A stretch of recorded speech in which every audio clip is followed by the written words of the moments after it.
What if I told you that the confidence has nothing to do with feeling ready and everything to do with doing it scared? I've seen this truth play out again and again. People who wait to feel confident before they act stay stuck always, while those who move forward even when they are terrified build real, unshakable confidence over time. If you have ever wondered how to stay calm under pressure, stop overthinking, or finally build the kind of confidence that lasts, you are in the right place. Today, I'm breaking down exactly how to build real confidence, the kind that does not crumble when life gets hard. Most people have it completely backwards. They think confidence is the input. Just believe in yourself more, or write affirmations on your mirror. Feel confidence first and then take a leap. Listen, I get it. A lot of us tried it, but staring at the mirror and repeating, I am capable, I am strong, it does not really help, at least for most of the people. It does not even move a needle. Why? Because confidence is the output, not the input. It comes from action. Your mood follows the plan. When you keep the promises that you make to yourself, especially when you don't even feel like it, that's what create evidence your brain needs to feel confident. Think about it like getting in shape. You don't just wish yourself skinny or scroll through the motivational quotes all day long, right? You get to a gym, you do the workout, you eat right food. The result ultimately is confidence, and that comes from reps. Let's try to understand the science behind it. What does your brain needs as an evidence? Here's what the research backs up. Psychologist Albert Bandura's groundbreaking work on self-efficacy shows that the strongest way to build belief in your own ability is through mastery experiences. Actual successes come from taking action, not just positive thinking. Vicarious experiences like watching others, verbal persuasion or formation, or just managing your emotions all help to some extent, but nothing beats the thing and surviving it. Just do it and survive it. That's where brain gathers evidences. That evidence shape your identity and your confidence over time. If you've never spoken on the stage before, of course, your brain is going to make you scared. It's wired for survival, not success. It predicts danger and tries to keep you safe by making you avoid the unknown. But once you do it and realize that you didn't really die, your brain updates it. Okay, we can do it again. And then the confidence follows. And just like a muscle, confidence atrophies if you don't use it. Skip the rep and you will get weaker at confidence. But how do you build that confidence? Let's track the truth. How do you actually build unshakable confidence? You need a system that tracks the truth, not just how do you feel on any given day. Research from the habit science shows that simply monitoring your progress dramatically increases your chance of success. A meta-analysis of nearly 20,000 people found that more frequently you track the goal's progress, the more likely you are going to achieve it. Why? Because your brain loves data.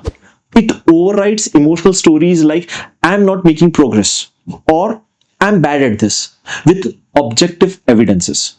When I was working on a big change in my life, I didn't just hope for results.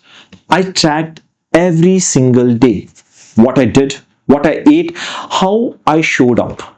The progress isn't always linear. Some days you will feel like a setback. But when you look back at the data over weeks or months, you see the upward trend. And that evidence builds real confidence. Data, not dopamine. Harvard Business School researchers analyzed thousands of diary entries and found that recognizing Even tiny daily progress was one of the biggest drivers for motivation and positive feeling at work. More powerful than money or praises in many cases. Small wins create momentum.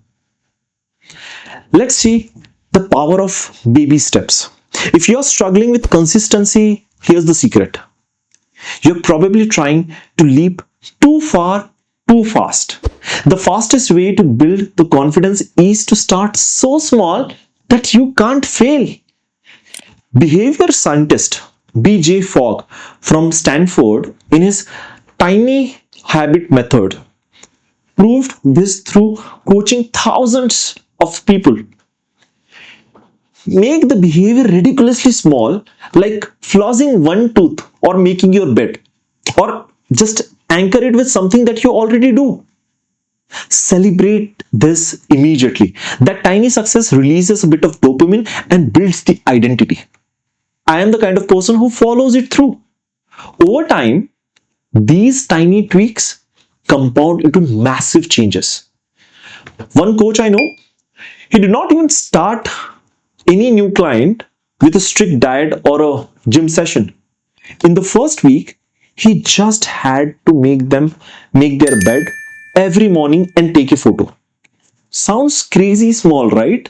But by day 7, you had 7 wins under your belt. That builds confidence to take the next step and then the next. In your own life, break big goals into micro steps. Every quarter, list your big objectives, then shrink them down each day. Ask, what's that one tweak that I can make today? And it is going to help you gain the momentum, and it rewires you how you see yourself. For public speaking, for example, don't aim for the big stage first. Start with 60 seconds sharing one point in a small meeting, then maybe 2 shout outs, then own a 2-minute segment.